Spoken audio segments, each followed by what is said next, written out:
Cool. Hey, everybody, welcome to our December 2022 Tinderbox Patreon session with Becker. And thanks for joining us. First and foremost, let's start with happy holidays and all that. How's it been going for everybody? Been going well. Yeah. Yeah. What do you if you celebrate Christmas, how did it go for you? And if you didn't, did you get time to relax? Well, given that we had the whole family here, it was nice. Nice. All right. And then Tom was out gallivanting around the world, which sounded fun. Yeah, we went to Spain and had a good Okay. good time. All right. So we're wrapping up a Tinderbox year. Let's start with, what do you guys think of 9.5?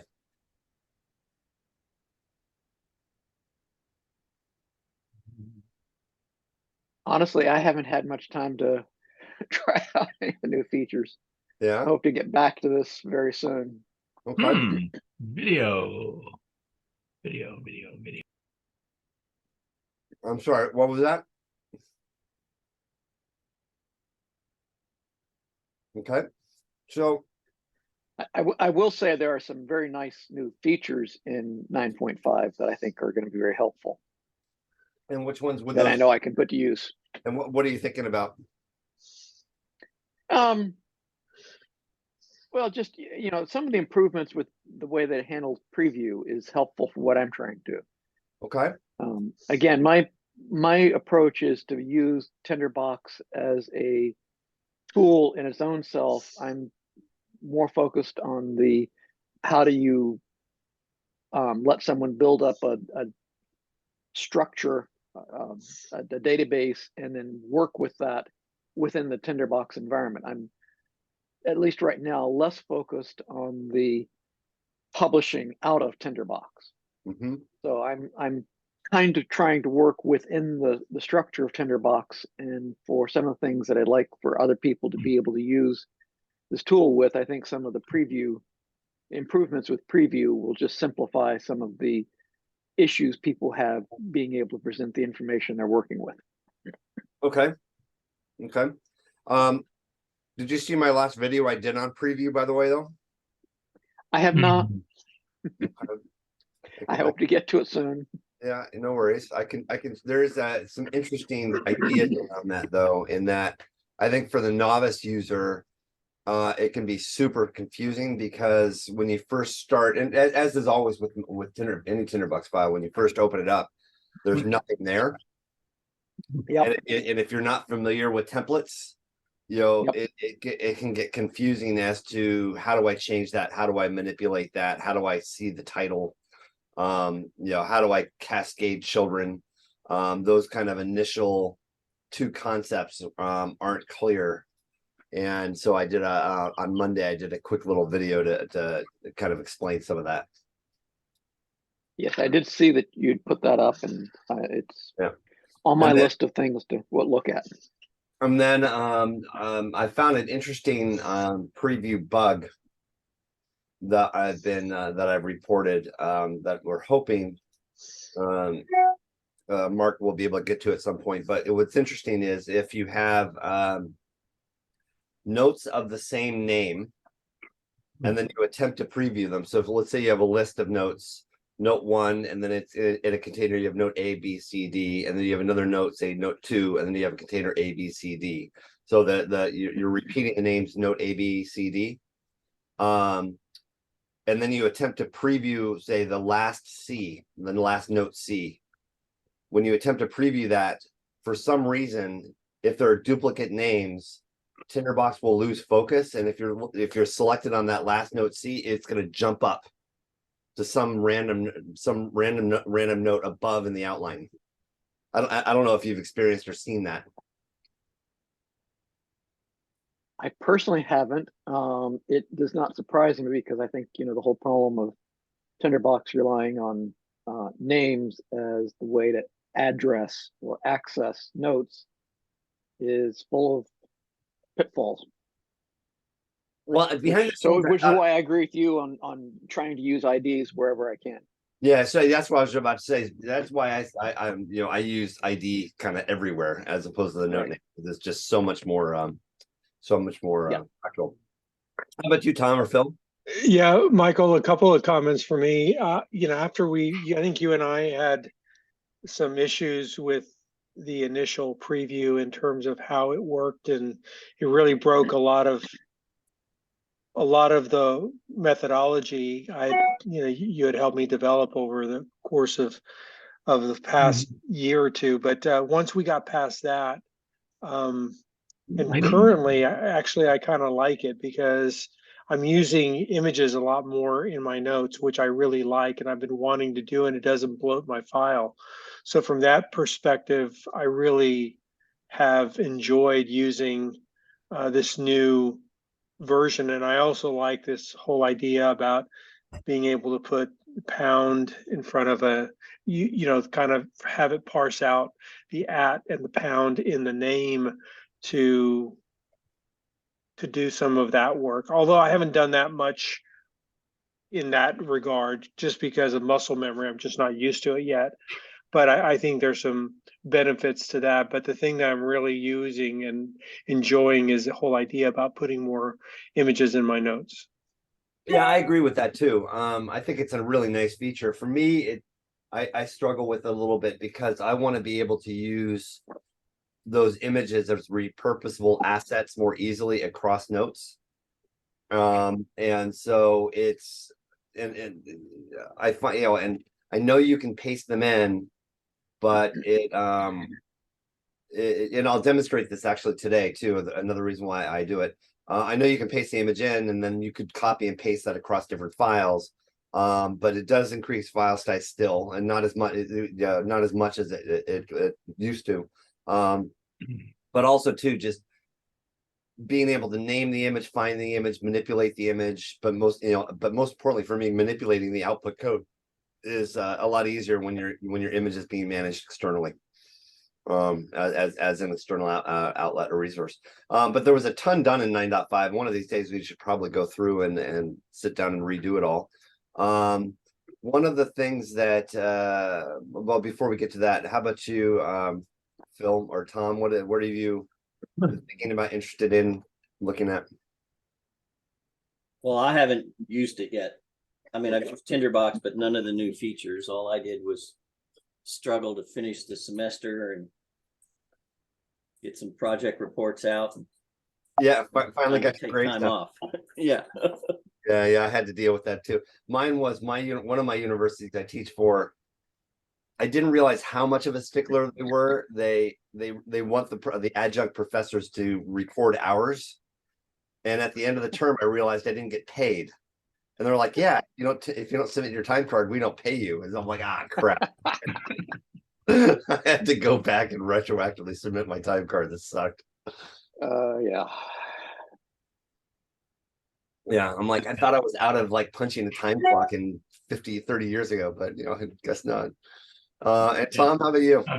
Well, I haven't been focused on any of the new features. My main focus is thinking about, and I've got some ideas of how I'm going to structure entities or like corporations or people and stuff, and underneath them, parts of their lives where they might be working here or there or move. The same thing with corporations, the very stages, and then linking into the people who drive that in terms of the history. Yeah. So I've had to get past I quickly got past the idea. I know in true computer science, hierarchical children are supposed to be hierarchically related to the parent in a way, using, like species, subspecies, etc. And I've decided, no, I'll just have different prototypes underneath children and not worry about the logic of it. Well, and I think that's one of the beauties of Tinderbox, right? In that and I think that's what partly hypertext is all about. Is when it does give you the ability to not get stuck with traditional hierarchical relational database structure. Right. Well, I've had a lot of training in the past, even though I'm a chemist by training, in that hierarchical logical structure, and I've had to just break out of that. And move on. And so I think I have a mechanism by keeping people, companies, and then sort of large scale things such as some way of categorizing a technological change and tying them together. Still working on that. But mainly right now I'm working on things such as the corporation, the initial founding of it, who founded it, then that occurred at a particular time frame, then the next stage of the corporation, and then when it moved to another place and expanded. And those are all just going to be episodes underneath the corporation with start and end times in there if appropriate, along with tied to people. Right. And then are you then applying, are you using attributes then? I'm using some attributes, some of which I may, as time goes on, move some stuff that are more explicitly links into an attribute field instead of having a hard link to it, or a physical, like a link, just so that if I look at a map, it isn't too confusing. And have you again, I've done tons of videos on this. I'm not sure if you've seen it though. Have you noted that when you do a link, you can actually pass data back up and down the chain? I'm not at that stage where I want to do it. It was more of thinking about how different kinds of entities, how am I going to represent historical periods, not episodes, because I needed to have more like long-term, these could be decades, that also include places where they're located, who was involved, what their role was, and things like that. I'm still sort of exploring that. Yeah, no, I'm really worried. I think Lou would love looking at that too, because of his kind of historical work as well in civil society. I think that could be pretty interesting. Yeah. Well, I can't wait to see it, or when you're ready to share or have more questions. I would love to work with you. Okay. Yeah. And Mr. Lou, what's up? Oh, I caught you in mid-bite. Sorry about that. It's breakfast time here in the Midwest. Not much. I've just been playing with the file that we worked on this week. Pretty interesting. Working smoothly, and yeah, still getting used to some of the changes. So yeah, haven't had enough time with it to really understand everything, but it's working well. Okay. Well, why don't we do this? I did prepare something. So Tom wanted to talk about the writing of pseudocode. I think that's a nice idea. We could do that, and then I can share with you a couple of files that I prepared for today's discussion. Tom, you want to kind of link us into what you know what pseudocode is in your mind, and so that can kick us off? Yeah. So it was really based on that video you did on doing bullet points in terms of being able to quickly manipulate with code the template file and put the variables in. And when I was watching you do that, I mean, it came so fluid to you. It really is a testament of the last year, all the struggles you've gone through and how you've learned it. But it's almost like, in the example I gave you, it's almost like when I speak Spanish, I don't even think about it. And that's the way you were describing it. And it just made me think that for many of us that haven't gotten to that level of fluency, we think about it in terms of English language. This is what I want to do.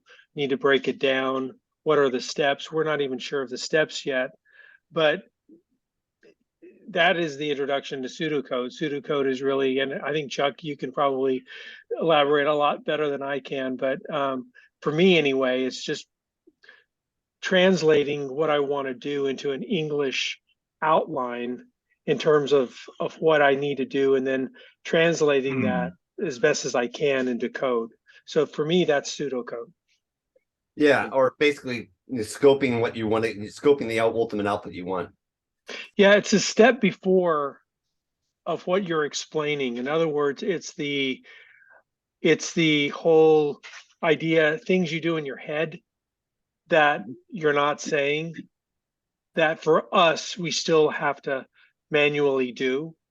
Mhm. That's the area. So when you want to do, okay, these bullet points or whatever that video, I can't remember all the details of the video. I watched it, right after it came out, but it occurred to me that, you're thinking on the fly, and that only comes with experience, and that only comes through just the mastery of of doing it so many times that you get to that level. But as for me, I'm not at that level yet. Well, And in I don't want to say in your defense, but let's also recall when you see one of those videos, that is a contrived Julia Child-esque cooking show where there are pre-done chickens developed on the side that I know taste good and look right. And I may have done 10 cuts of that one video to get to, it may take 10 or 15 cuts to get to one 20-minute or 15-minute video that actually looks reasonable. And even then I still make mistakes, like Mark Anderson 15 minutes after I published that one, called me out and pointed out a mistake. So it looks a lot easier in the videos than it is in real life. And it takes a level of incremental formalization and abstract development that I think is really incredibly important to remember. Right? Yes, I'm faster at it than you are because I do it a lot. But that doesn't mean it takes me that much longer. yeah, no, I didn't mean to imply that, but I think it's those mistakes that help you learn. Sure.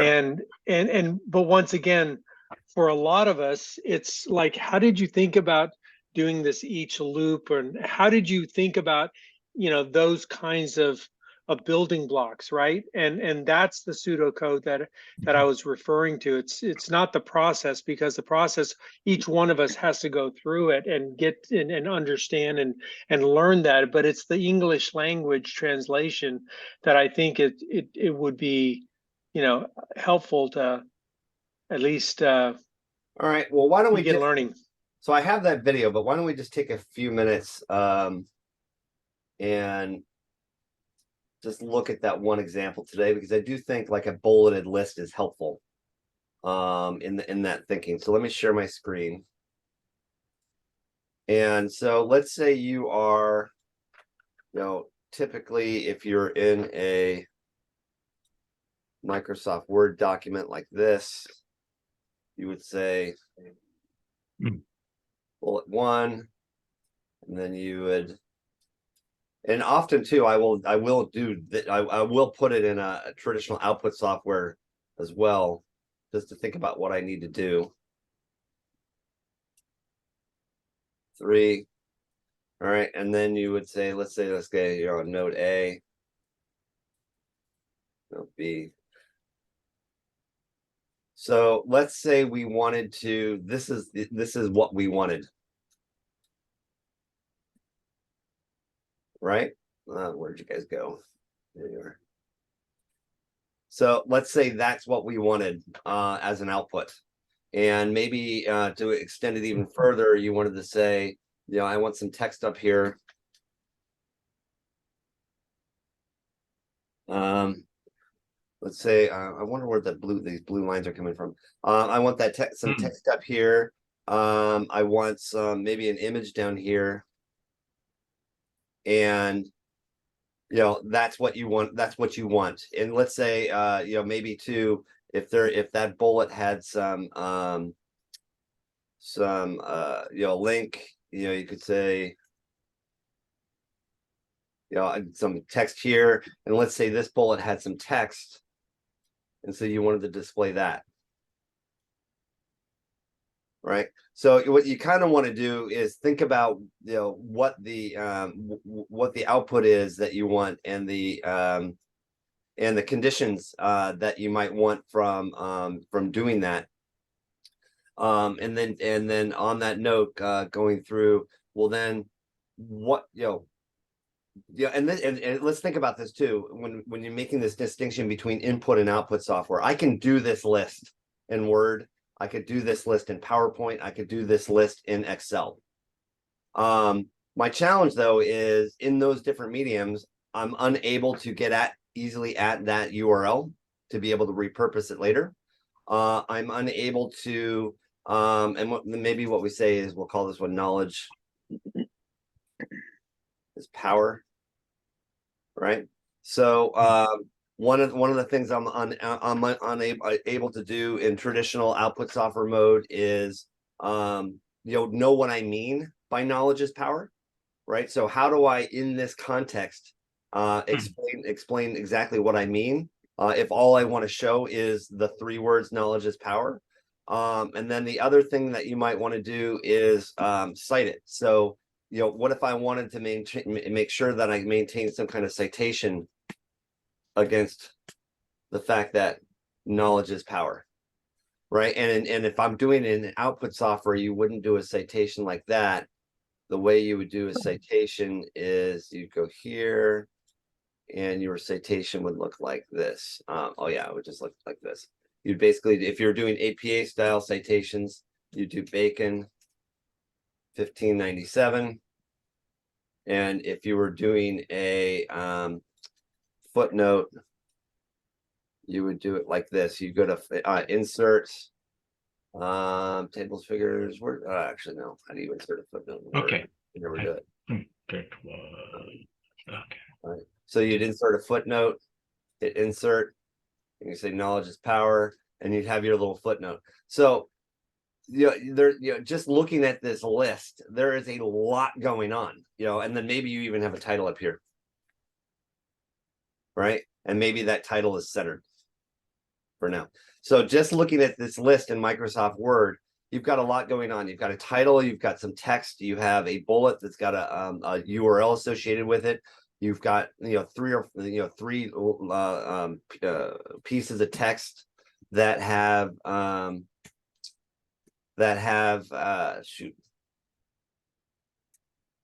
three pieces that you have 3 words here. You want to cite that. In this instance, you want to, if maybe you want to be doing, rather than APA style citation, maybe you'd want to be doing Chicago citation.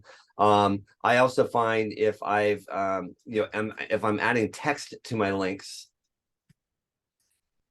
right? I find that I actually want to, bold the note names so I can distinguish the note names from the text, because visually it makes it a lot easier to see. And then maybe if I don't want an image, maybe I want video. Whoops. Sorry, my text expander kicked in.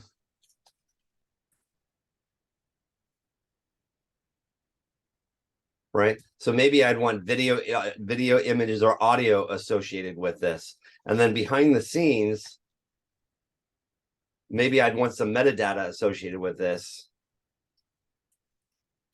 Such as terms, keywords, dates, technology, regulation, etc. Right? All because I want to be able to, similar to what Tom was just talking about. I'd want to be able to possibly do timelines in some of these concepts or notes. I'd want to, be able to search on different terminology or keywords associated with these notes. I'd want to do some regulations around these notes. So, part of the pseudo code, if you will, Tom, is start with what I want, start with that output and think, okay, that's really interesting. So then what you'd want to do is say, now that I in this particular situation, I want to have this output. But again, in the world of Becker thinking, if you will, my goal is to have content, structure, and appearance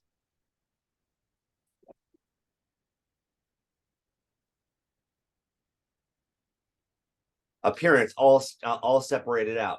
So and because the reason being is, then because of the world of Tinderbox, that allows me to have repurposability.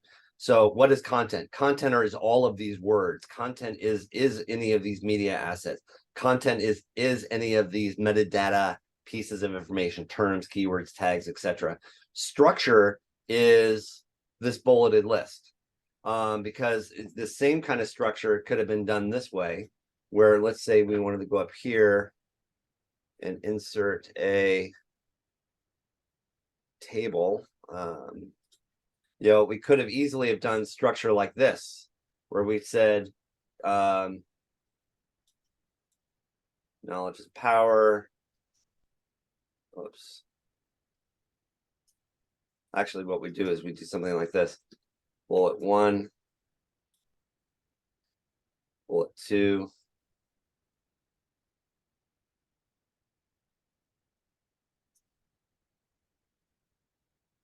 God, I really don't like this word stuff. Description, citation, maybe some terms. And so we could have easily done this.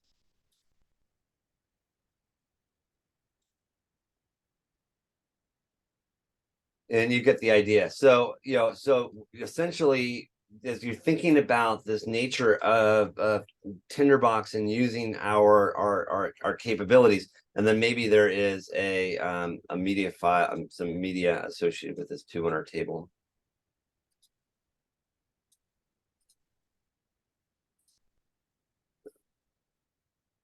And this is where it gets really kind of interesting.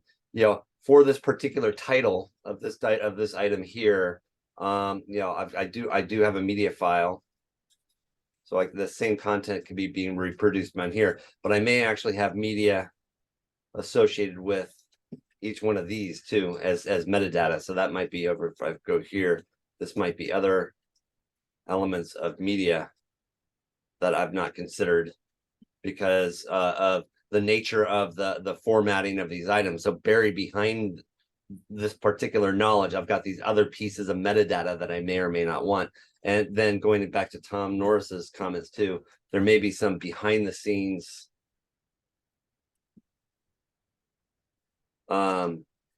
linking that's going on that's giving me some visual affordances that a linear document or a table document of my data doesn't work. So for me, when you talk about pseudocode in some context, I'm gonna start with this. I'm gonna start with what's my output, how do I want it laid out, and then I start thinking about then where are these pieces of content coming from, and then how does one go about manipulating it, and then that's the next step. So let me pause there. Do you got any comments, questions?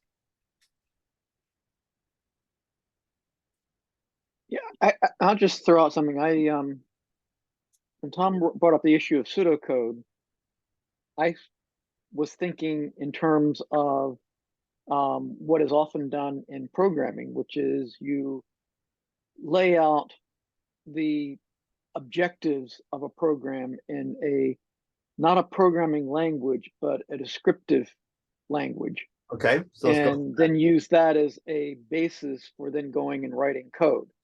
Right.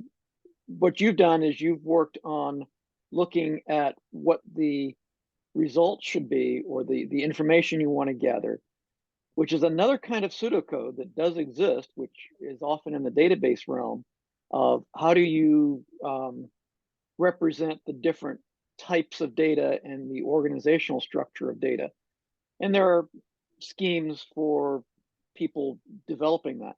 So those are two different types of pseudocode have been brought into the discussion here. I think what you're doing is you're showing that it's effective for someone to sit down and talk about what they're trying to produce, or what input they have and what they want it to be transformed into. And just going through that process is often very helpful. But I guess I just want to make the point that pseudocode does have different Sure. interpretations depending on the context. So how would we go? So using your example, how would we go about writing that? So let's say in using your example, what would we say if we wanted to be producing something like this? Well, I guess it's what you've got here is you've got a prototype or an example of what you want to have as output. Yeah.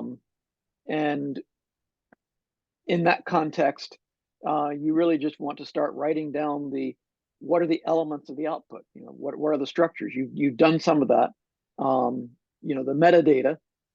How do you talk about the metadata, laying out what types of metadata you want, And I think probably for this to be effective, you'd want to discuss, what are you trying to transform? What are you trying to take in the way of input or disaggregated information?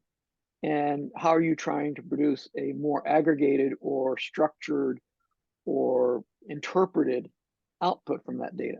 Mhm. And so, just writing, and I think that's where you start to get into pseudocode. How would you start describing the process of taking what you have and putting it into the format that you want? So, And that's more where the pseudocode comes in. so you'd say in this context then, so to have my output, I need to have names, URLs, citations, media file paths, text, right? Name, no, so we'll just be more explicit. Note names, note body, note text. And since we do it in Tinderbox parlance, it might be helpful at this point to say, well, what is that? That's like text, and that is like name, and this one is URL, and then this is a user generated one for me, so it's citation key. But for others, that could be something else. And what you could do is you could also designate this and say, call this one user generated versus system. So you can actually designate, is this a user generated attribute or a system level attribute? Right. Yeah, and then you can, and then that could go on. So then you could say like media file name. That's a user generated attribute. This is a system attribute. And then so now I know, okay, and so and actually what's interesting about this is you realize there's not, in that regard, then there's not actually a whole lot of content in here, right? It's basically 5 pieces of content that you need to be able to produce and generate this. You then would say, okay, well, what else do I need? So then I would say, so in that context, for me, metadata is synonymous with content, is synonymous with attributes. Or put it another way, content for me is synonymous with metadata and attributes. Right? Those basically, this term content means the same thing to me, metadata and attributes. So, and that's in some ways, for good or bad, Tinderbox has kind of broken me. And then I even look at the physical world now through this lens of content and attributes. I kind of start, breaking everything down into the matrix, if you will. So the way I would do it, Tom, is I would start and I'd say, okay, well, what are the attributes that I need to be able to do this? I would then say, what is the, and again, it all, even if you're not doing export, perhaps you want to be doing something visually on the screen to help you with your thinking. So then that's using HTML. So then I would ask myself, what type of templating do I need to use? And if we're doing the WC3 schools example, and you're wanting to build it against a standard list, if you want to build a bulleted list, this is the HTML code that you need. So what I could do is just paste that in here and say, I need a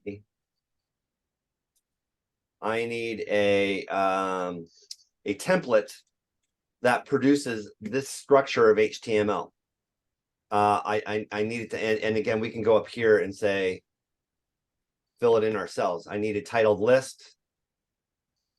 I need some, and again, we'll put it in Tinderbox parlance.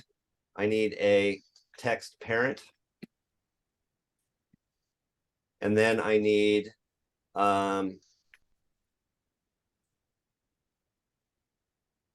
name,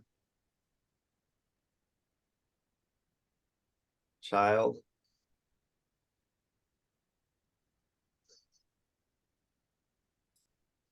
and this, and I'll show you right now. This is where I broke my initial demo, and the purist that is Mark Anderson, rightfully so, called me out on it. Is here.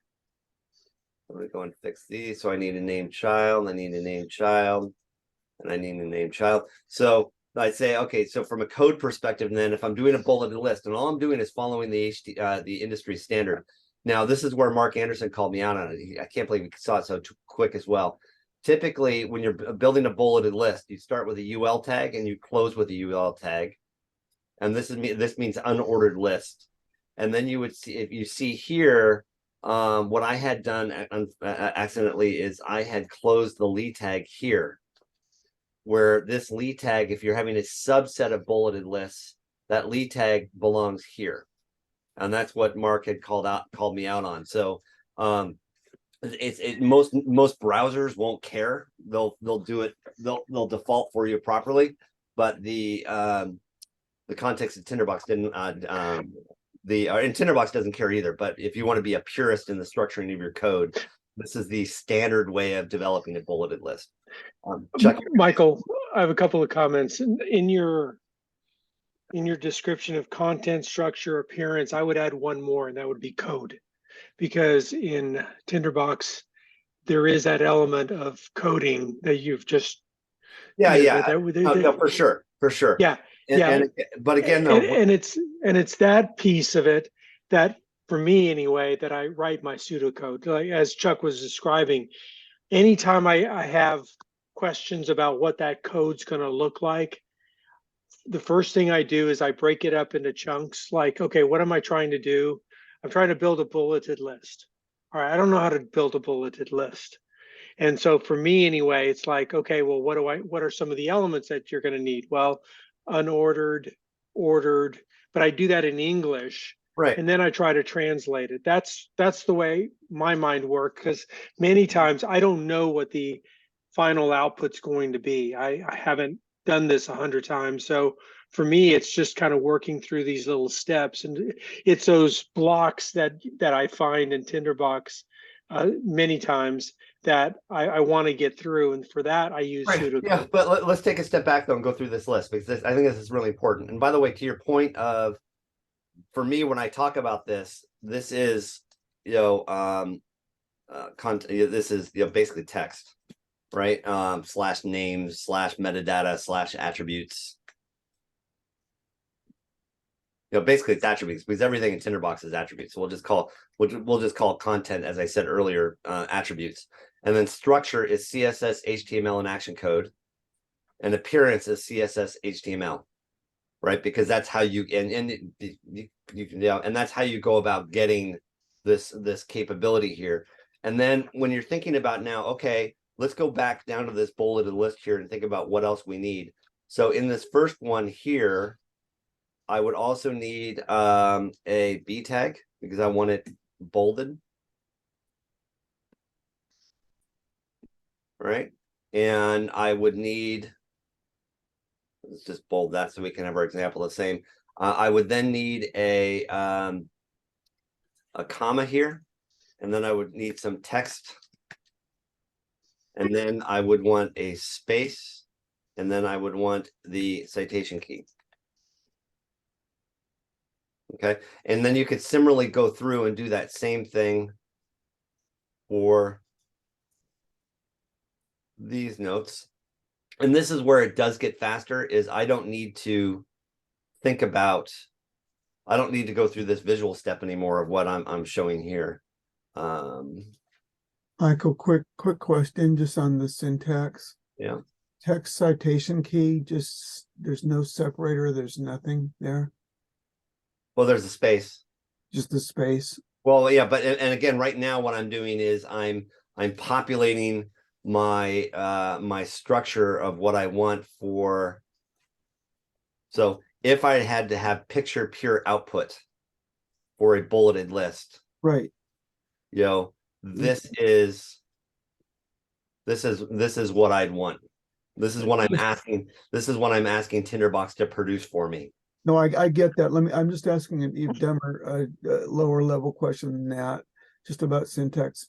You're inserting the text and citation key? Yeah, right. Because in this context, if you look down here, I've got a name, I've got text, and here I've got okay.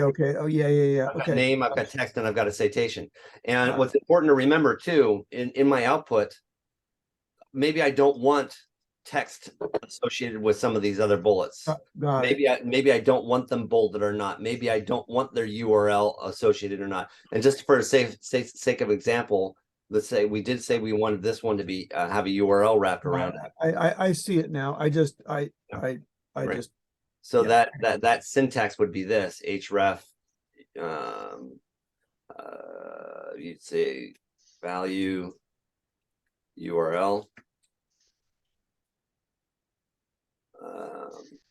And then, so, you know, this is the output I need Tinderbox to give me to be able to generate this, right? And then I would go through a similar exercise if I were to use this exact same content, but to have Tinderbox generate me this. Right. And so this is one of the great, amazing, wonderful, incredible things about Tinderbox is I can take these base level inputs, aka content, and then using action code and templates,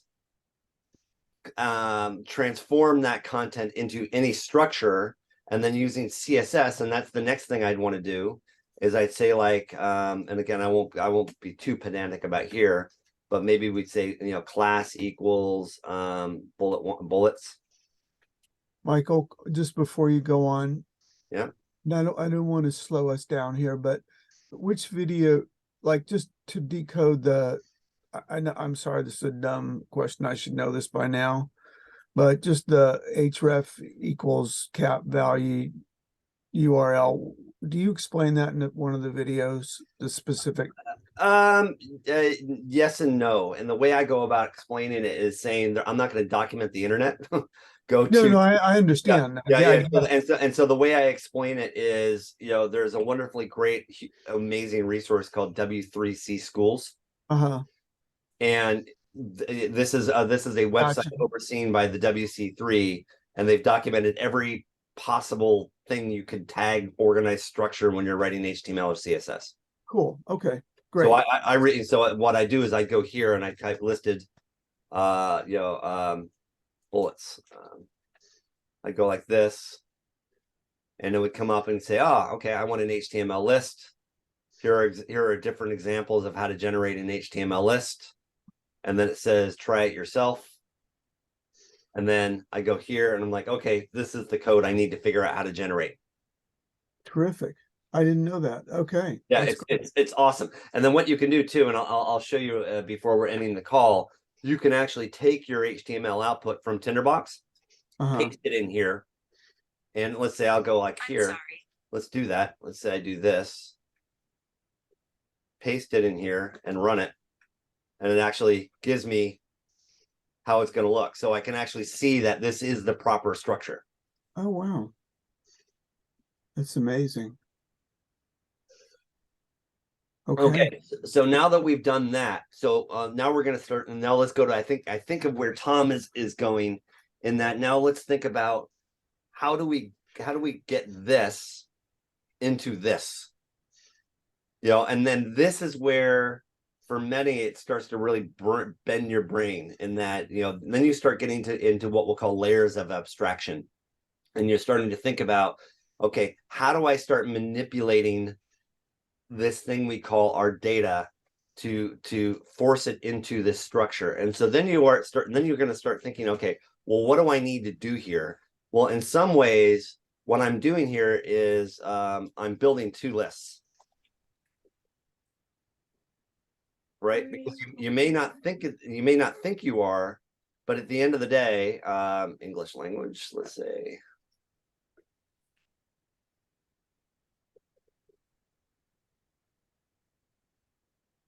Right. So, you know, so you may not think about, but what I'm doing is I'm building two lists, and let's look at it here. I'm building this list, and I'm building the outer list. And so you then start thinking about then, okay, so if I'm actually building two lists, what do I need to know? Okay, what I need to, and then essentially what I'm saying is from a Tinderbox structure, let's go down and show a little bit more. I have a Zoom thing on my computer, a little bit more of what's happening here. if I go like this and I say, title note, and then eventually in Tinderbox, essentially what I'm going to have is this note 1. Let's make sure we do it the same way. Yeah. Note A. Oh, and we called it bullet. Sorry. And Michael, for me, if I was doing that, and before I'd even start with nested lists, I'd go back to the bulleted list and go Yeah, you to the just do that. W3 school and figure out how to do the basic thing first, and then I'd go in there and say, how do you build nested lists? And Well, and here and you nailed it, because here's the thing: a list is a list is a list, right? So in the WC3 schools, I'm building a list. So let's go back here and look at a bulleted list. So if I'm building a normal list, I'm going to copy these out. That is a normal list, right? It's use unordered list. Give me my lead tags. Anything in between a lead tag is what's behind the bullet. Close the list. I've got a list. So the basic structure of a list is UL tag, Lee. That's a list. If you're going to do another list, you're going to go in here. And again, this is what's missing. Yeah. And then if you're going to go in here, I'm going to add another list. And now I've got another list. I've got the outer rim list and the inner rim list. And now I'm getting those extra children in there. Okay. So you need to, so what you're asking Tinderbox to do is, first, Tinderbox, I need you to produce me I need you to, oops. Here. I need you to produce me this outer list and this inner list. I need you to be able to help me get this different information. And then here's where it gets a bit squirrely. And this is the beauty of Tinderbox. I also want to programmatically determine, am I going to be representing my citations in the form of a Chicago style APA style citations, or Chicago reference style citations, right? And so that's what you got to be asking yourself. So I need to build 2 lists. I need to determine my citation formatting, or my citation style. I need my CSS style, because I want to know how it's going to look. What else do I need in here? I need to determine, do I want text shown or not? Do I want to bold the titles or not? Right. So that's the kind of stuff you're going to write down, and you're going to think about, okay, because because if you then start thinking about it, all right, so do I want to show text or not? Well, what in Tinderbox parlance, what this means is a Boolean. It's a yes, no, true, false argument, right? So now what you realize is, okay, as I'm thinking this through, I actually need another utility, not for content, but for another attribute, not for content, but for structure. So I'm going to go here, and I'm going to say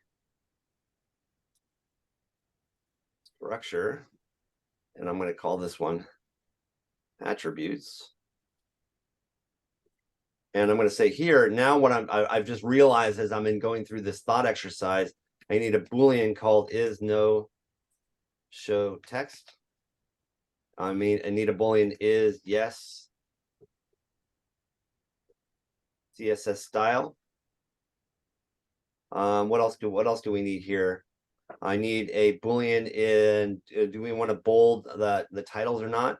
And now this is where it gets really interesting. There is what I'll call hard, we'll call this one hard structure. And then now that I think about it, there's going to be what I'll call structure soft. And structure, what I mean by structure soft are internal variables.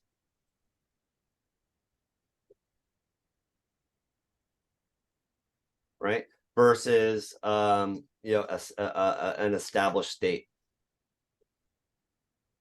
Right? So this is stuff I want to have associated with this note or this concept regardless, whereas soft internal variables will be,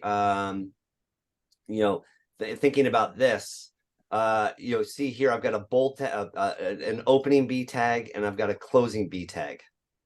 I've got an opening link and a closing link. And so in the layer of abstraction, what I'm realizing now is I'm also going to need to have open URL, and I'm going to need a variable for closed URL, and I'm going to need a variable for opening bold and a variable for closed bold. And well, what do we want these values to be? Well, we want these values to be, I don't have to recopy this one, I'll just copy it here. My opening bold is going to be this. Oh, and as I'm writing the code, if you have quotes within your code, you'll have the single quote, and that will then allow your Tinderbox to process double quotes like this. So my opening code is basically saying, give me the HTML, and then if I'm going to write it in Tinderbox language, I'm going to say that. Whoops. So in Tinderbox language, what we're going to say is, give me the HTML opening tags separated around a single quote, then add in the value of the URL of this note, and then close out the second quote and give me a semicolon. And then the close tag is going to simply be equals A. And then similarly, we could take the same content and say B. Right. So now as I'm thinking about the code that I'm going to need to do to write this, I'm going to want to have some variables in my code as well. So, and think about this too, we're just methodically walking through this process of what do I need to be able to do this? And then I can also start thinking too, all right, well, let's in English language, what am I asking Tinderbox to do? I'm saying, hey, Tinderbox, I'm asking you to collect or go get or find these children notes, right? So that's telling me to build this list, I need to collect children. So now I know I need to go collect children. And then the second and again, this is where familiarity or working with Mark Anderson or myself comes into play. I know that if I'm going to collect children, I then also know that what collection of children produces a list. And a list looks like this. And so if I go collect these children, note A, note B, what I'm going to get is some kind of V list. And then I'm also going to say, okay, well, and what am I going to stick those children in? I'm going to stick those children in to another variable called V list. And that's going to be the result of the collect children. And again, we talked about it earlier. I'm going to go, and that's another attribute we're going to want out of here. Now that I think about it, we want ID numbers. And I'll show you why we want ID numbers in a minute, as opposed to names. And this is a system attribute. So we're going to want, I'm going to go and collect the, I want to get a variable list of the children notes. And then as you're going through that too, you might then want to say, well, what's an example of the output? The example of this output is going to be like 1, 2, 3, 4, 5, 6, 7, 8, 9, and with a semicolon. And then the next level might be 150 and that one, right? So essentially, when I collect this list and I'm getting the ID numbers, the resulting element I'm going to get is these numbers. And so then I'm thinking to myself, okay, I've now got a list of numbers. How do I transform a list into individual items? In other words, how do I iterate through a list? Well, iterating through a list in Tinderbox parlance is your .each function. So it says, because what .each essentially is saying is, for each item in a list, do something. right? So now I know I'm going to have some kind of function that says, for and again, what we could, and let's call, and now I'm realizing, oh, right, what I'm going to need is list children. Yeah, actually, I'm going to need the v list. Yeah, list children. And then I'm going to need another one that's going to be list output, for a better term. And so then how do I go about getting my list output? Well, I know the way to get that list output is I need to say v list children dot each, we'll call it X. That could be any variable you want, right? That's the code that I'm going to need, because I'm going to need some kind of output to feed into the template. So I'm going to need vlist.children each, and what this list.children each is going to do is individually process each one of these children to produce the desired bulleted list output that I want. Okay, and then I'm realizing as I'm thinking this through, if that's the case, I'm down in my template, I'm going to need a value output, because what I want is I want this list output to be what actually, because at the end of the day, what I really want, and the whole purpose of all of this is to get to the value I'm going to stick into here. Okay. And so that's kind of the methodical process or step that you would do to go about doing that. So then if we go actually look at some Tinderbox code, let's do that. Here's a bulleted list. Here's a series of bullets. And then here's a more advanced example. Here's the bulleted list. So remember, Tom, you said I would start with the easy one first. Do you recall saying that? So if that's the case, and again, I don't have my easy one example here. Okay, so here's the easy one example. I say function, go get the list children. And now I'm going to start thinking about, okay, here's the other thing I want. If I'm selected on this list, and I'm going to look at the list children template, you'll see here I'm going to have a variable string called var string equals vlist, and I'm going to be calling this function list children. And what I'm doing is I'm passing Tinderbox the ID of the current note. So if I'm selected on this note, and again, this is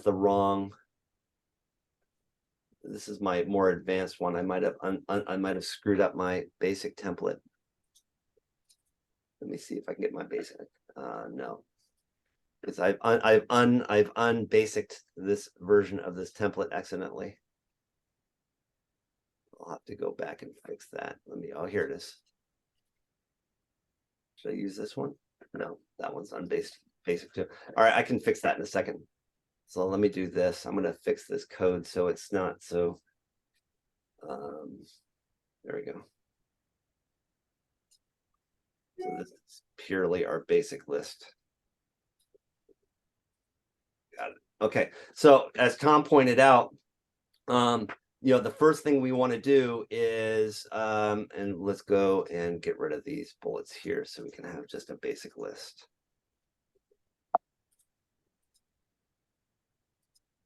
Okay, so as Tom pulled it out, what we want is we want to produce this bulleted list. So how does that work? What we're going to do is we're going to say we've built ourselves a template called vlist children. We're going to ask the template, the second this template triggers on a selected note, the first thing I want you to do is perform an action. What action do I want you to do? I want you to go create a variable called string vlist children list, and then call a function list children. And here's the ID for list children. And I want you to pass that to the function, the ID number of this selected note to the function. And you'll notice here, I want the function to return whatever value this function returns. I want you to populate it into the variable vlist children. And whatever that output is I want you to stick it here in the template. And so if we look at the list, assuming my code didn't break when I did it, you'll see now here I'm getting that bulleted list. And I obviously it broke something when I was removing some code. So I'll see what I did here in a minute. And let me go and let me undo those changes I made to the list so we can to see it work. And so then when I do that, come on. I shouldn't have deleted my code in real time while I was talking here. Here, we'll do it here. Oh, I know what I did wrong. All right, I'm going to do it in this sample file. Just a minute. Yeah, here's the sample file. All right, so this is the output we want, right? And so that is how that function's working. This list children function is essentially, it's saying list children ID. So here we're converting the ID number that I'm getting from the parent note into ID. And then this function is going to process all on the ID. And now you can start thinking how we got to where we want. I want V children. So I'm creating a list of children. And so go collect those children. And then this is where you want to understand Tinderbox parlance. In the context of function, I'm saying, hey, go get me children. Well, which children do you want me to get? I want you to get me the children for the note whose ID is X, whose ID is this ID. So, and this is where that your brain has to start switching to the abstraction of Tinderbox. So if we go back here and I'm saying note 1, here's note 1, and note 1's ID is this. So I'm saying, hey, Tinderbox, grab this ID, pass it to this function. And so therefore I'm saying, so if you think about it, this ID number right here, 104, is being passed to the function. So you can effectively think about this number now is here. And so now I'm saying, go collect the children whose number is 104, blah, blah, XXX is 104. And then what do I want you to get? I want you to pull their ID numbers. And just so you can see what that looks like, if I go like this, let's go ahead and create a new note here. We'll call it a test note. I would use a log, but I don't want to get into the logging right now. We'll just call this a test note, or call it log for now. And just show you what the output would be. If I go here and I say, hey, Tinderbox, go get me the value of ID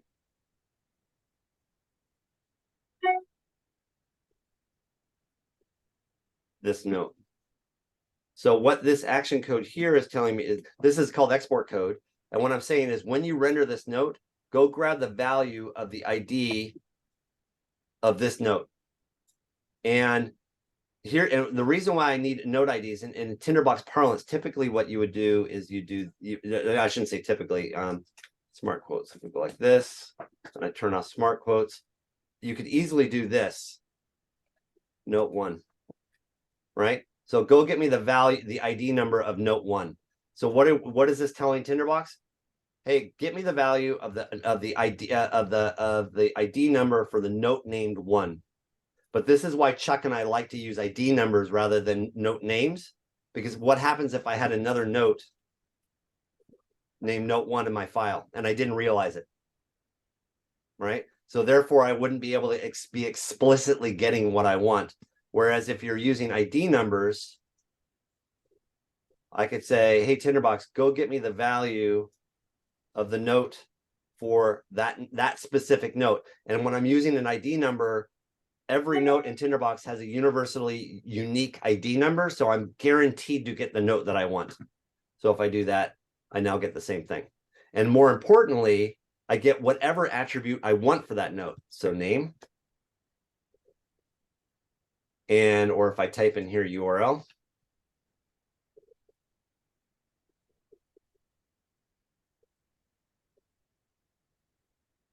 And we'll type here instead of name, we're going to say, go get me the URL for that ID number. So when you're using ID numbers, you now can universally call any attribute about any note ID you want. And that was something I learned about a year ago, and it just completely revolutionized my use of Tinderbox. Because I've effectively in action code, when at all possible, I don't use anything else but the note ID number, because then I can universally grab any attribute value from that note. So if we go back to here, that's what you're seeing here is I'm grabbing the ID number of the note, I'm collecting its children, I'm getting the, and here's the other thing. So same logical concept. I'm saying I've got the ID number for note 1. So I'm going to go collect its children. And what I'm saying is get me the children of note 1. So I'm going to get the ID numbers for note 2, 3, and 4. And then I'm saying, all right, well, what then let's go back to what we've decided we need Tinderbox output to give us, this structure here.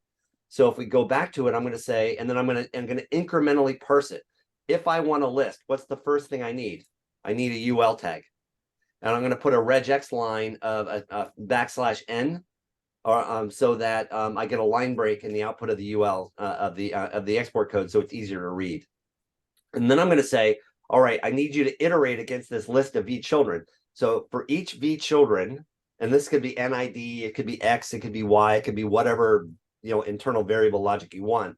I'm saying for the v.x children, what I want you to do is, if, and again, this is where it gets a bit, let me take this out real quick. So ignore that line real quick. It would say, then what, if you're doing the top level list, if your v list children, I need the Lee tag. I then want to go get the name for the note NID. And then I want you to go get close the Lee tag. And then I want you then to pass that list. I then want you to add, and remember the plus equals, I want you to add the UL tag. And then I want you to return this list back to the function.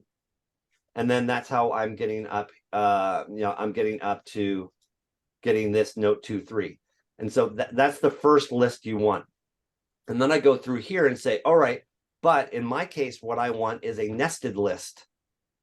So in the case of wanting a nested list, now what I'm going to do is I'm going to say, remember, so if I'm note 2, I'm saying, so I've got, let's go back through the logic process. So I've note 1, and I've got an ID for note 1. I think it was 104. I'm then saying, go collect me the children for note 1 and get me their IDs. And now I'm saying, now process, you know, that first level of notes. So now let's say for each of the notes in that list, I'm now note 2. Well, note 2 has children.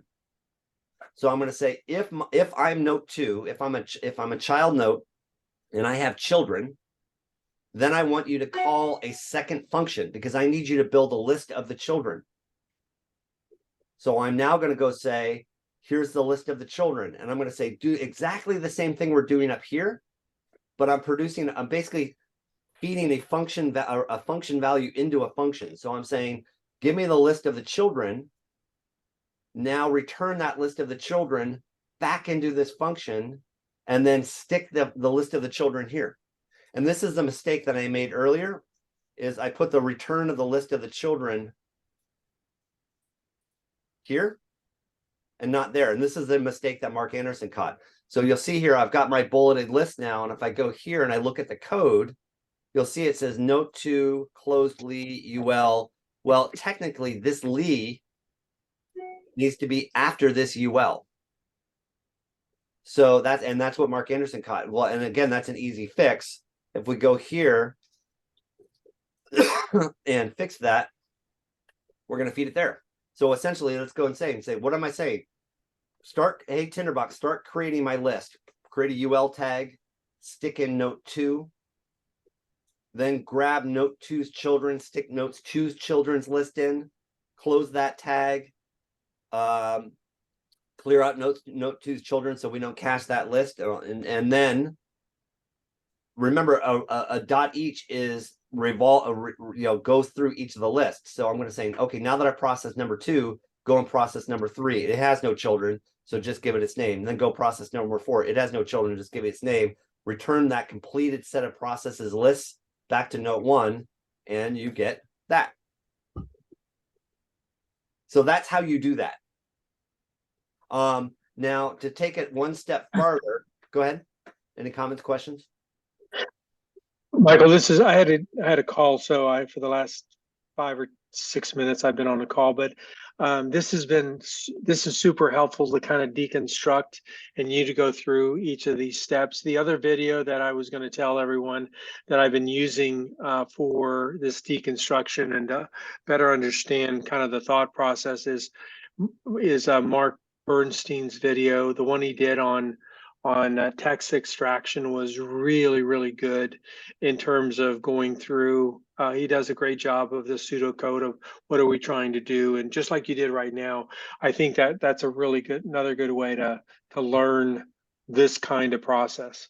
Yeah, and just to kind of finish up, and 'cause I know I'll let you guys go. Here's part of the problem that we have right now is I've created a bulleted list, but I've not given myself any flexibility on determining what's included in this list, what's not included in this list, etc. So now if I go back and I show you a different one, this is the Julia Child cooking show, if you will. I've got that same concept of the bulleted list. And if I go like this, you're seeing, but look, I've got bullets, but they're not showing up. Well, why is that? Well, that the reason that is, oh, I'll go to advanced. Yeah, and now if I go here, and now they are showing up, and you're now seeing I'm now getting my citation keys and I'm getting my URLs in, that stuff we were talking about before. Well, how and why is that happening? Well, you'll see here is I've got some booleans, and these booleans are saying, and I'm now introducing this into this new concept into the code. Up here, when we were doing the bulleted list, I'm applying a template, and no matter what, the children are going to be listed. But I don't necessarily, but and so in that regard, this template is forcing structure with no choice. So now I'm going to add a boolean into the mix. That's going to say, if I go like this, come on. I'm going to now undo these lists. If I go like this, you'll see, okay, let me show you in a different way, because I might have broken this template too. Oh, I know why it's happening. So if I go and play with my, let's go ahead and add an HTML template just to show you what happens.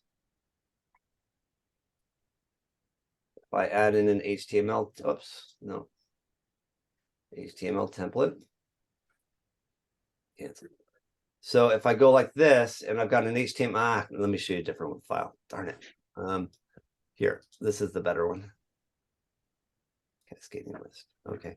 So this is my more advanced, super advanced template. So let's say I go here and I've got now a more traditional outline of a document. I have title, heading, heading 1, and let's call this one heading 3.2. So essentially what this is doing in my testing is saying I've got a title document, then I've got to note whose heading style is going to be 1, and it's heading, it's list 1. This one's going to be heading style 1, and it's going to be number 2, heading style 2, heading style 2. This is heading style 3, heading style 3. And so now if I go ahead and demonstrate this, if I go like this, you're going to see I'm getting this outline list and I'm getting these bullets in here. If I uncheck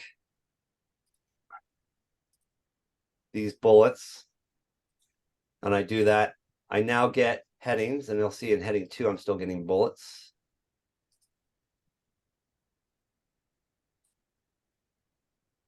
And that's probably because of some Y. All right.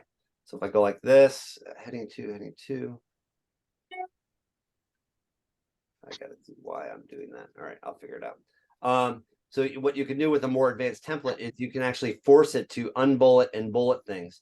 So if I go down to my template here, and this is list advanced children, same function, but I'm now calling it a more advanced template. And if I go down to the more advanced template, what you're now starting to see is really the same structure as what we did before. But now you're starting to see where I'm having the open URL, closed URL variable strings. And I'm also introducing different Boolean logic that says, like, if I'm saying is yes list text, then do this. If yes list children, then do that. And so then that way I can then use these Boolean tags to toggle on and off. What am I going to do? So for instance, if I go up back here and I say, yes, I want you to list these children, and yes, I want you to include their text. So now when I do that, and I've freaking broken this one too. Let me do it this way. Crap. I thought I fixed that. I've been playing with moving this stuff around. Let me do it here. Let me do it in a real file.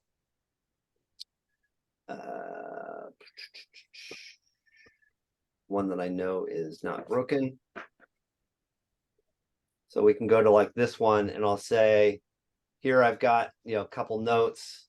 I'll go in here and say, all right, I actually, so if I'm going to render this note here like this, I can see here's all these terms. Like, you know what? I really, and here's an example of that formatting, that focus bug that I was telling you earlier. So then I say, well, I actually want you to list the children. And so now it's going to go through and okay, now I'm getting stuck by the formatting bug that is in 9.5 now. So I got to stop, because until this gets fixed, this is going to be hard for me to demo for you, because you'll see what's happening in the new 9.5 is I try to format that, I try to view this, and it's jumping up. And that's that internal thing that that's a bug that's been introduced into 9.5. And so now for the purposes of my demo, I'm kind of stuck. I can't show you what I'm doing. And now that I realize that's why these aren't working, because I'm getting, see how as I'm going here and I'm saying, do this, it's jumping me up there. And so Mark's got to fix that before I can finish doing this demo. But you get this idea then that hopefully you get this idea. I've created these concepts of Boolean tags. Show me the title, show me the text, show the children or not, list these, add the text, create a numbered list as opposed to a bulleted list. That's all of the kind of variable thinking that you'll want to be able to think when you're actually kind of constructing and producing your templates. Michael, one more thing. Can you demonstrate real quick the log function? Sure. How you use that to kind of yeah, absolutely. So Mark Anderson produced for us a template he calls a log function. So basically what the log is saying is, you've got a function named slog, and this is the value that's being passed from the other note. And then all slog is doing is saying, take the text of a note called log and basically add to it based on wherever, whatever is being passed from message. And then this is some other code that he's included in there that's basically saying, bold it, abstract it,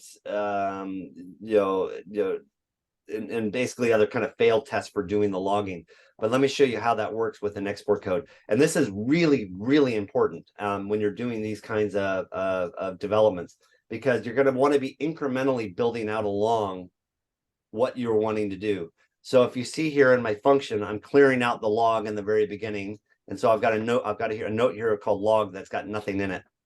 And so what I'm going to now do is I'm going to go to, and I'm going to incrementally step through the development of my function. So what I'm going to first say here is, under the function v children collect list, I'm going to now say slog v children. So what I'm doing here is I'm saying in my action code, when you run this action code, please pass to the slog function the output of v children.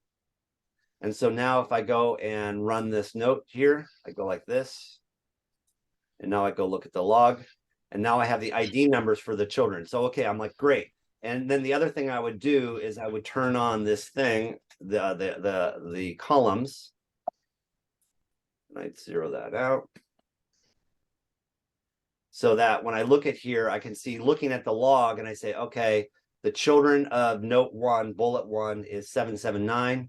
And so I see 779. And then the next children is 831.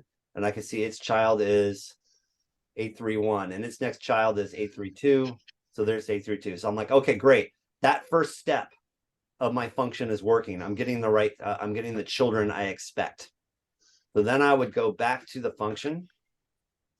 And I'd say, all right, so I know that step of my function is working.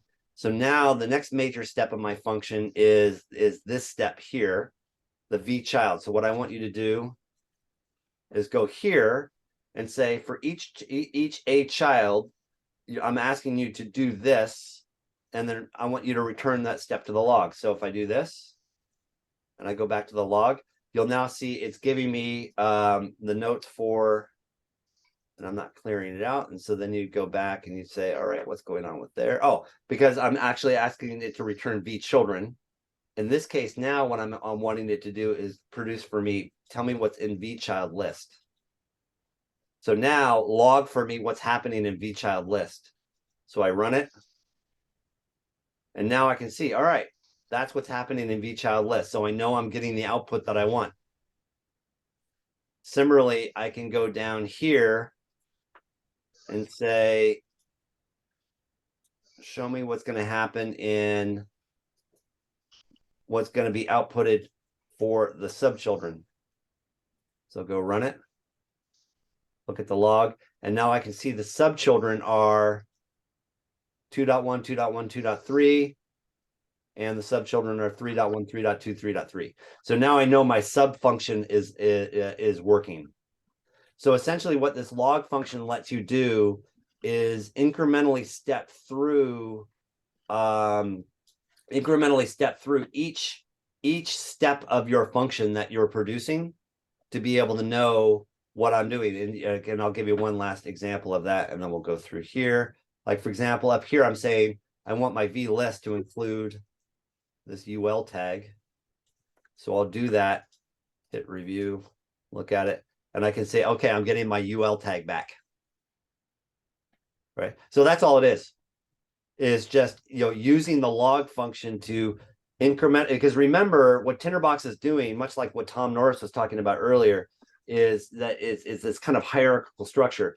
Tinderbox is going to individually process in a hierarchical order every command you give it. And so the log lets you see what Tinderbox is seeing hierarchically among every step of your process. So, and so that way, for example, if I go here and say, all right, this second level function is going to get, and here's a good example of what what I'm doing here. And then this one's actually broken, as we showed earlier. This should be here. And so what I'm saying is, hey, Tinderbox, log what this function is going to be returning for me. So if I do that, you'll see I'm getting each one of those functions. And if I display it, you'll probably, and then you can see that I'm actually getting those returns. So what the log is doing is showing me, and if you remember, in this note, there's 3 notes here. So I'm getting those 3 notes. So the log is actually confirming for me in this function here that I'm asking Tinderbox to go out to the child notes, process those children notes, perform its own list building function, and return that back to me. And I can then visually see that that is in fact is what's being passed to here, and that's how I'm getting it. And so you really, I don't want to say you can't, I personally can't.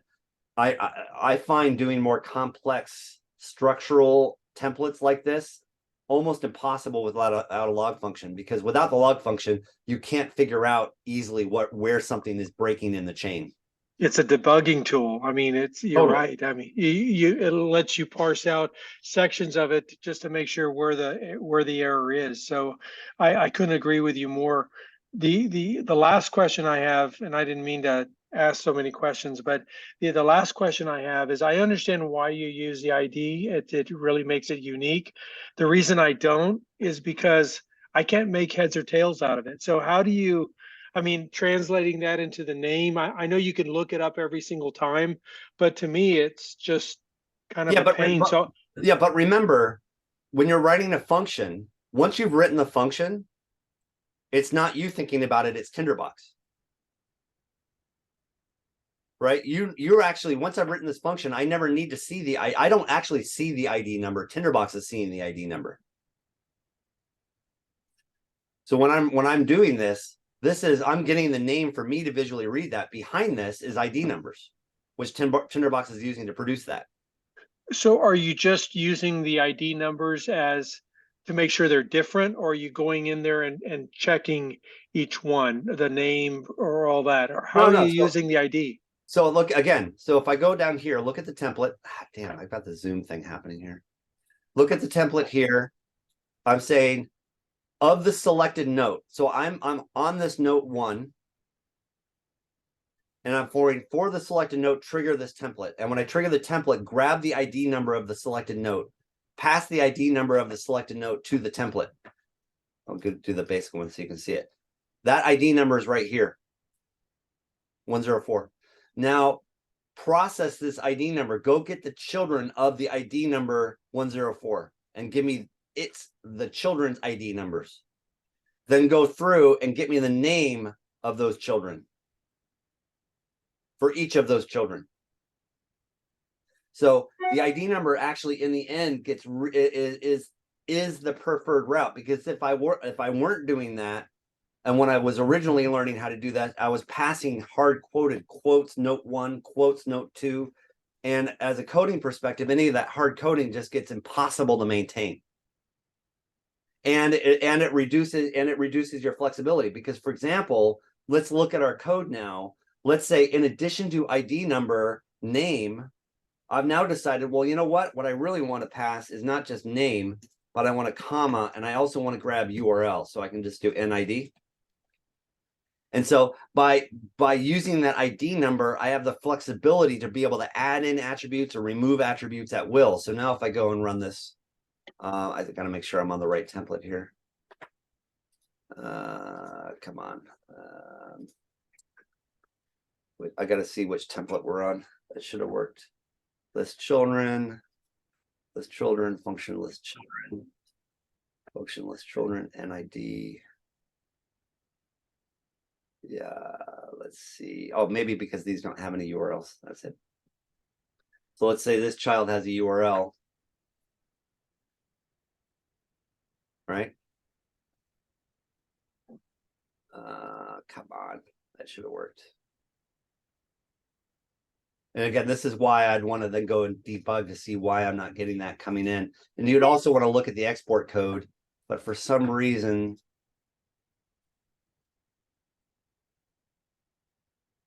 list children. Oh, because I bet it's because this template, list children template, yeah, ID, function list children, URL NID, and that should have returned the ID, and I'll have to figure out why it's not. But that should have returned the ID number for me, but I've broken something as I've been messing around with the code. And then here's like an error right there too, right? Oh, there you go. Maybe that's it. Shouldn't have been there. All right. Let me give a few minutes and I'll think about what's happening here. So if I go view list children,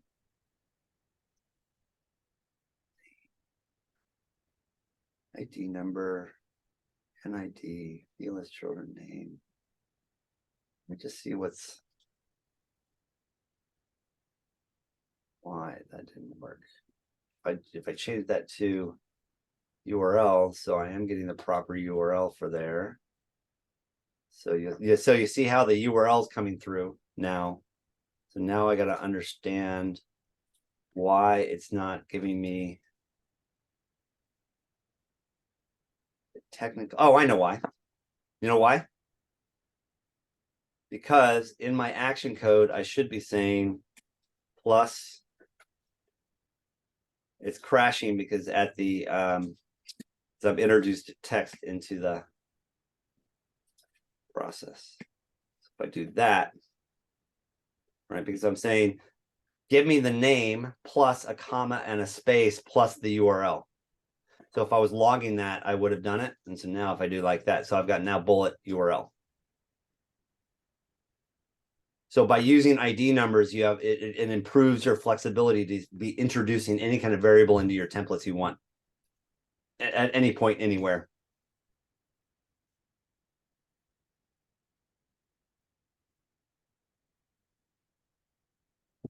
Make sense?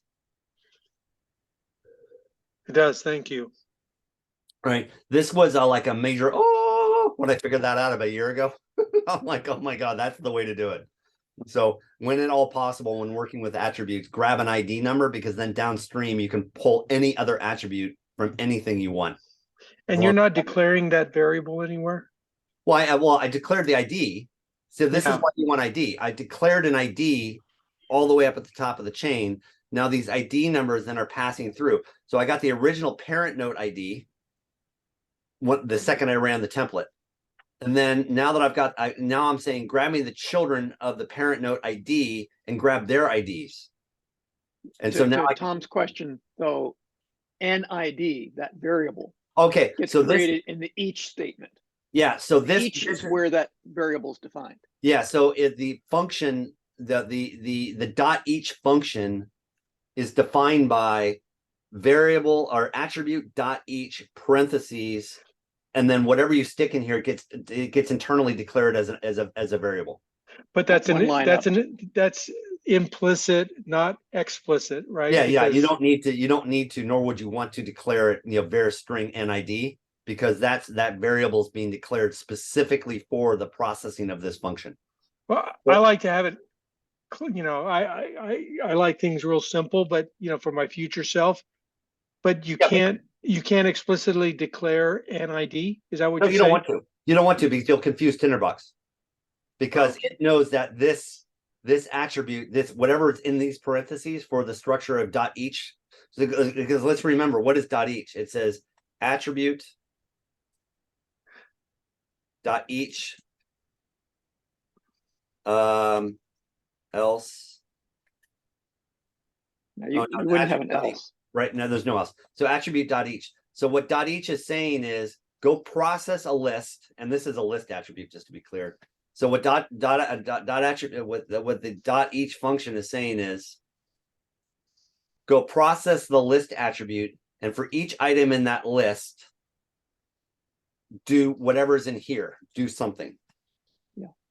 But what it's Right. going to do is, But then you got to that say, item well, how in do I that variable. declare the item in that list for do something? Well, it could be X, it could be Y, it could be Z, it could be Tom Diaz. It doesn't matter, right? Doesn't matter. So then I'm just gonna say, Tom Diaz, blah blah blah, right? You're doing it whatever it wants. And then this is where the glorious Bible that is ATB Ref is a godsend for all that participate in Tinderbox world. You'll go here. I use this every day. I kid you not. I'll then do dot each. I don't have to do it anymore for dot each, but I do it for everything else. So this helps you read Tinderbox, the dot each. So list or a set dot each, loop through whatever the loop variable is, perform some action. So if I then go down here, you can now see, what is this telling me to do? For whatever the list is dot each, there's a loop variable, what I'm declaring as X or as Tom Diaz or as Y or as Z. I want you to take the variable result and take result plus whatever the item that is each and include it in the system. And so then if there were 5 variables in this list, I would get result plus that variable and then a line break. And that would happen 5 times. Michael? Yep. If I could interject, I think I could help Tom out a little bit by pointing out the reason you don't want to declare the variable elsewhere, you want it just to be within that each loop, is because the variable only has local significance within that do something code. I see. So you don't want it to have any relevance outside of that each loop, and that's why Tinderbox can get confused. So it's in programming context, what we were saying is that variable's local loop does not exist outside of that loop, and that's what you want because you're just using it to structure the code that's part of that loop. Thank you, Chuck. Yeah. So there you go. And then the one last thing I wanted to share with you guys today before we close out today was this. So leveraging on all, so, and Phil, do we still have Phil? Phil, are you still with us? He left. Yep, I'm Yeah. here. So No, let me no, show, no, I'm sorry. let me show you this for the purposes of teaching. I've gotten to the point now where when I'm writing my teaching notes and my lesson plans and doing all of that. Check this out. This is pretty wickedly fun. I've started saying, like, if I'm, I can be less formal in teaching than I am necessarily in my professional career often. because I'm building that more rapport relationship with my students. So I'm thinking about, okay, so if I've got lesson plan A, and we'll call it presentation, and I've got note A, note B, then I've got some bullets, and then I've got an image, and then I've got note C, and then I've got some comments that I don't necessarily want as bullets to the presentation, but I want the comments in there so I can remember why this point C was so important for me. And then it's got a video, and then I've got note D, and then I've got note the next major part of the presentation is note 2 with bullet 2 and 3, and it's got some audio associated with it. And so then if I look down at my slide, now remember, I'm wanting to have a slide. So what I'm saying is, hey, Tinderbox, for this note, go get me its outline order, go get me the next note, go get me the previous note, now go get me the ID number, go find the ID number for that previous note, go find me the ID number for that next note. And then I want you to say, if there's children, then I want you to process those children as bullets. If there isn't, I don't want you to do that. And then to get it even, add some, even a little bit of squirreliness here, I'm saying, if there is children and is no show title previous equals true, then I'm saying don't include the children in the outline, in the navigation, right? So what essentially I've built now is a PowerPoint. So I can say, go to note B, go to note C. Oh, here's an image. And I've asked Tinderbox to bullet those children based on everything we've been talking about. But here's the key. Because I've gone in the slide, I'm saying if yes list children equals true and is no show title equals previous equals true, then make previous note ID equal the previous note sibling. Or if yes children equals true and is no show title equals next, then make previous note equals sibling. So if you go here, what I'm saying is if the bullet is true, and if I'm saying don't show the title, then what I want is I don't want you to show the next note like I'm doing up here. What I want you to show me is the next sibling. So in other words, if I'm bulleting the list, don't show me bullet 1 as the next note, show me note C. That's what this code's doing here. So if I look at this, I then can say note A, note B, and I'm saying, I've got a set of bulleted lists. So rather than showing me the next note, show me the next sibling. That's why I'm jumping all the way from note C and skipping these in the outline. So now I can jump to note C, and there's note C, and then here's note D. And so essentially I've now created my lesson plan presentation. Now here's an interesting thing about preview, Chuck, that you need to be aware of. Look, I'm clicking note 2. Yeah, I was just noticing that. Well, why is it not happening? Well, because in the new preview function, this note has actually never been previewed yet. And so preview doesn't actually have a preview outline in the export to go do that. So to fix that, if I go click on note 2 to preview note 2, and I go back, now that I've previewed it once, it will work. But if you haven't internally previewed it at least once, it won't work. That took Mark Anderson and I yesterday like an hour to figure out what the hell's going on. Yeah.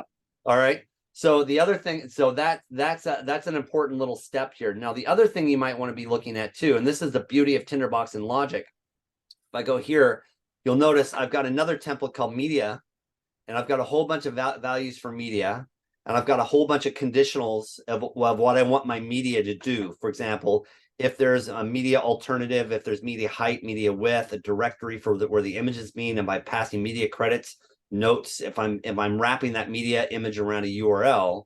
And then what I've done here is saying, if you're an image, use image HTML. If you're a video, use video HTML. If you're embedded video from an iframe from YouTube, use the iframe framing. If you're audio, use audio insertion. So I have one template to insert different types of code. So in this one's an image, this one's a video, and this one's audio. And so now when I go and view my presentation, next, okay, I've got an image. Next. Now I've got a video. The Microloan Foundation. Next. Now I've got audio.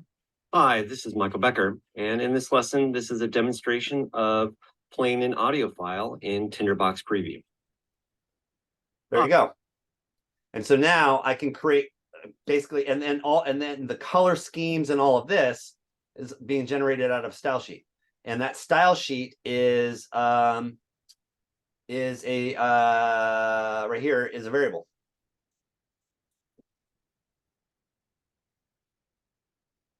So, and actually, in this one, I've hard coded it. Actually, in this demo, what I really want to do is say value.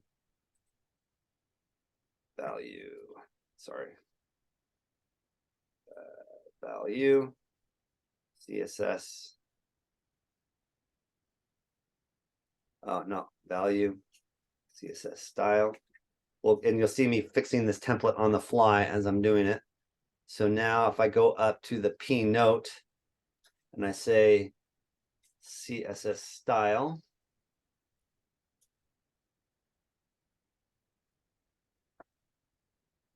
and the CSS style we want to use is CSS.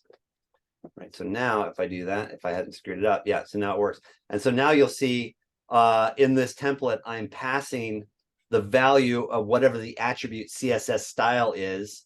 And so if I create another one, and we'll call this one CSS style 2, and we're going to change the background color to blue. And we're going to say now I'm going to use CSS style 2. And blue is not a color. So what's the CSS for blue? What's the hex for blue? Or a blue? All right, there's blue. It's yeah. All right. So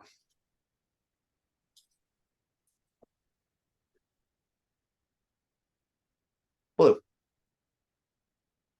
So I can now code, produce, run all of my presentations for my classes, and frankly, I'll be doing it for work too from this.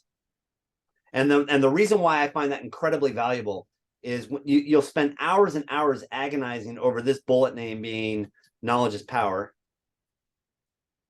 right? And you might have gone in here and created yourself a bunch of comments about how and why these 3 words were so important to you. And you very well may want to have an anchor tag called bacon 1597 is when Sir Francis Bacon said that, right? So now when I'm doing that, I can then go here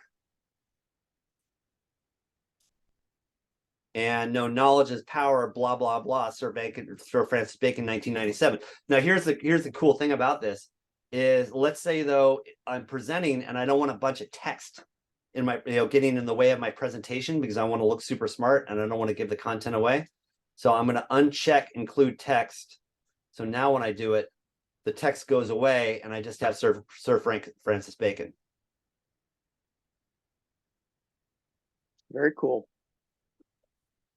So that's and again, doing this is, we've basically covered everything that I know how to do in Tinderbox in one quick little demo, and it's all the same thought process, it's all the same methodology, it's all the same abstraction. It's just incrementally going through the process and breaking it down into its pieces.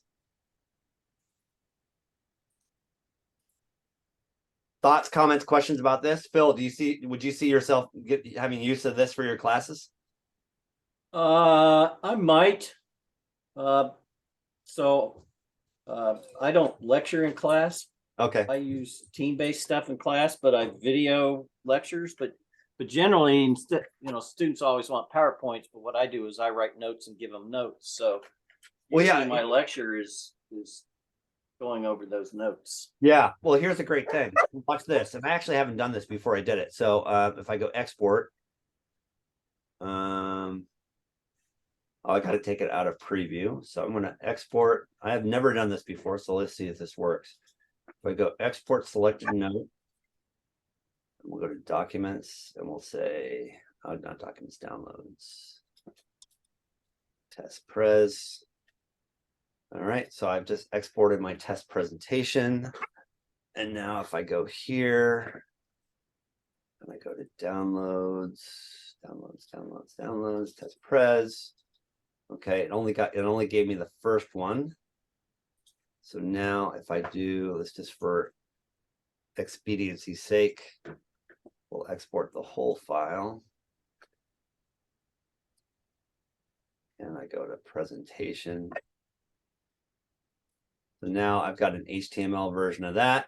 And then I should be able to then export this out as PowerPoint or run this through Pandoc and convert this entire HTML file to a PowerPoint presentation.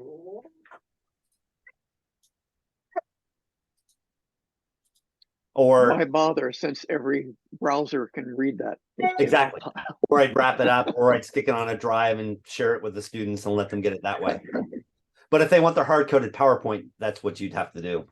But again, PowerPoint precedes the web. yeah, but that's the beautiful thing about this is I can now, because my content and structure and appearance are separate, I can now basically do anything with my content at any time and push it to any output I want. Yeah. And that's really the point. That's where knowledge management really starts to flourish once you actually have embraced that and are able to do that. But what I do is I have separate notes, so it's a document that they have to. So I don't ever get the PowerPoint. The PowerPoint is just the framework that I'm going to use to go over what I'm going to talk about. Cool. So, and so in that regard, watch this. So now I'm going to go up here. And you spent all this time creating the separate notes. So now I'm going to go ahead and change the presentation from slide. I'm now no longer going to present in slides. I'm now going to present as a document. And so then you can print that out and there's all your notes and you give them that. cool. Right. And again, that's the beauty of Tinderbox, simply from really changing one attribute. Changing one attribute, some form of structured page linear outline to presentation is the changing of one attribute, i.e. what template am I asking you to export out of or preview in?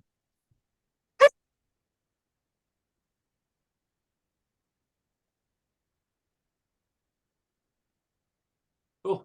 All right. Well, kept you guys a lot longer than expected, but I hope you got value out of this. Yeah. It was great, Michael. Thank you. Yeah.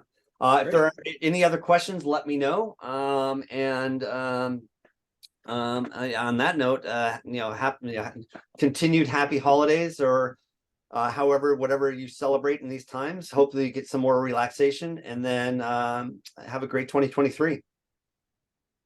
Same to you. Same to you, Michael. Oh, by the way, too, last statement. Mark Anderson and I met Wednesday and have gone through the process of outlining. Let me see if I can find it real quick. Tinderbox, yeah. We've gone through, let me share my screen real quick once more. We are now committing ourselves to sometime probably first half of this year, if not sooner, getting the Tinderbox 101 book done. So if you could think about the chapter outlines that you might want to see in a book and what you'd want to hear from us, our current thinking is there'll be some kind of forward, an introduction to knowledge management, an introduction to Tinderbox, working with attributes, working with prototypes, queries and action code, with views, templates, preview and export, companion software, writing in Tinderbox, use cases and case studies, and then a whole series of tips and tricks, and then a list of resources. So that's the book outline we're currently thinking of producing. If you could think of anything else that you'd want to have in something like this, let us know. But within the next hopefully 2 to 3 months, or actually it's probably more 3 to 4 months, we'll have published our often sought after Tinderbox 101 book.